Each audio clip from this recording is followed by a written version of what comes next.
Up next on Full Sail Live, Dak makes a decision on the franchise tender. He's going to be around for another year, at least. What does this statue and a baseball team have in common? We'll find out. In our technology series, we're going to talk to the CEO of Skycraft APV. Coming up next on Full Sail Live. Welcome to Full Sail Live. I'm Monty Griffin, live outside Dallas Cowboys headquarters at the Star in Frisco. We have Dak Prescott news. He has signed a franchise tender offer. It is worth $31.4 million. This makes Dak the highest paid Cowboy ever. But most importantly, he will be attending new coach Mike McCarthy's first training camp, if it happens, because we know COVID-19 is out there. But the main issue has been settled. We know Dak will be at training camp. He also has until July 15th to sign a multi-year offer. So far, no comment from Cowboys owner Jerry Jones or coach Mike McCarthy. The Cowboys and Prescott have been trying to sign a new contract since last year. Eagles quarterback Carson Wentz and Rams QB Jared Goff both signed extensions last summer. They were drafted before Dak in the same draft class. It seemed last summer the Cowboys prioritized signing running back Ezekiel Elliott over Dak last year. Difference being Elliott held out, Prescott did not. By signing the tag now, Prescott locks in the 2021 franchise tag at $37.7 million. Even if the salary cap stays flat or goes down because of a loss in revenues. Cowboys have an offer on the table to make Dak the second highest paid quarterback behind Seahawks Russell Wilson, who makes $35 million a year. The sticking point is time. Prescott only wants a 4-year contract. The Cowboys want a 5-year commitment from Dak.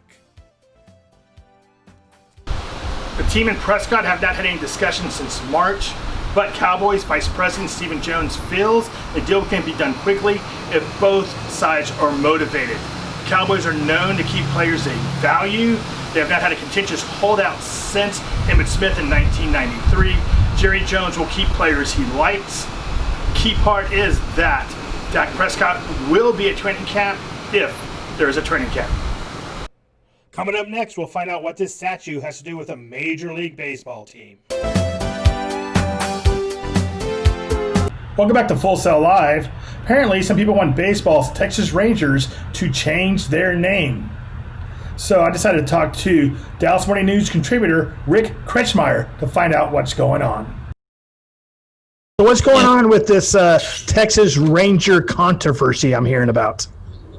Well, recently a book came out where the Texas Rangers were painted in a very unflattering light. That early in their history, roughly from about the 1860s and 1920s, often the Rangers were used as kind of mercenaries, where some powerful white guy wants to take out some poor black guy or some Hispanic guys and almost like drive them off their land, or even, borderline murder. And this has caused. There was a statue of one prominent Ranger. He kind of escapes me right now. It's been at Love Field in Dallas since about the 60s. And even before this book came out, it was so controversial that they took the statue down. It's probably not coming back. Oh, really? And because of this, the Rangers they've had a little bit of thoughts that maybe they should change their name. But they've come out and said that they've had established their own identity as a separate from the Texas Rangers, and they keep the vein of what the Texas Rangers should be, kind of a Scotland Yard of Texas, of solving great mysteries and solving crimes that haven't been figured out.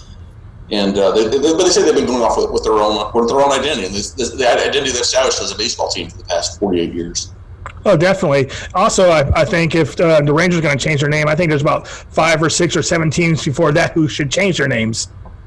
Yeah, I believe in the vein of the Rangers. The Washington Redskins, they probably should change their name yesterday. Dan Snyder always saying, we're never changing his name. And when we got started, I was named after our first coach, who was he was an Indian. He was a Redskin. I guess his name is Lone Star Dietz, and that story is bull. He apparently took to build up his own publicity by faking it that he was a native, and he wasn't. So that story doesn't carry any weight. And they go with Redskin peanuts and all that. No, it's time for the Redskins to go off. And with that part of the world, there's 1,000 different names. It could be patriotic or interesting or whatever, but not the Redskins. I totally agree. Well, thank you, Rick, for coming out today. You have a great day.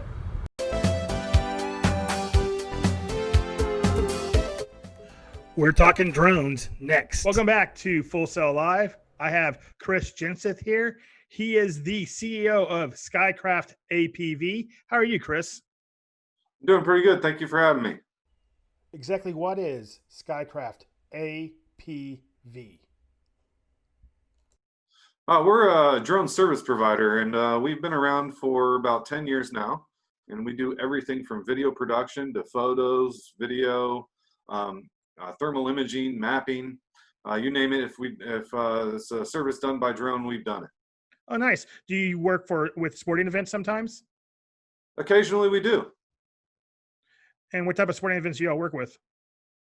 Well, it runs a gambit. So we've done shoots mainly for marketing purposes for hockey, soccer, rugby, football, you name it. We've done a little bit of our shoots in all those scenarios. That's perfect. Is there a difference between doing something with high school or, say, pro sports? Oh, most definitely. So there's a legality issues that you have to get over first. So you can't fly over people, or and then when you get into the pro stadiums and any amount of people in the stadiums that gets over X amount, like 10,000 or something like that, then you can't fly a drone. There's a TFR in the area, so you have to jump through hoops on the legal side to even be able to shoot there. Great. You're saying that high school coaches like to use drones for certain reasons? They do. So typically, they don't really need the marketing material, but they do like to have you come out for the practices so they can have that eagle-eye view, that straight-down view of the play developed, so they can show their players and rewind, show them what they did wrong, and then improve their game at the end of the day. Perfect. What was your favorite either sporting event or marketing thing that you got to film? Well, it's most definitely the Cowboys Stadium. And then I guess second up would be the Ranger Stadium, but not necessarily a sport event, but it was the cheerleader shoot. We did the TV show Making the Team, and that has to be the highlight of our career so far. I agree. You didn't invite me for that for some reason. Sorry about that. It happens. Well, Chris, thank you for coming out. You have a great day. Yeah, you too. Thank you. That's all we have for today. See you tomorrow on Full Sail Live.